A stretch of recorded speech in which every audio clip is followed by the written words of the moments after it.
Sorry. আপনি তো একবার আমাকে সরি বলছেন, আবার বলতেছেন কেন?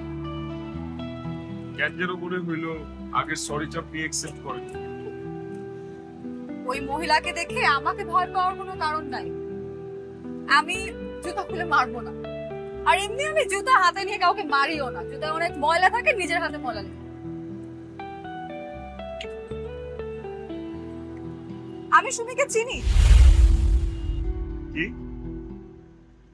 আপনি সুমিকে চিনতেন? হ্যাঁ, সুমিকে আমি চিনতাম। বলতে পারেন আমার খুব ভালো বান্ধবী ছিল। কি হয়েছিল ওর সাথে আপনার? মানে আপনি সুমির বান্ধবী ছিলেন? রামদিয়ার সুমি, রাইট? বাবার নাম এমদাদ হোসেন, ওর একটা ছোট ভাই ছিল রিফাত হোসেন। সবই ঠিক আছে। তো সুমি এখন কোথায়, ও কি করে? ওর তো বিয়ে হয়ে গেছে।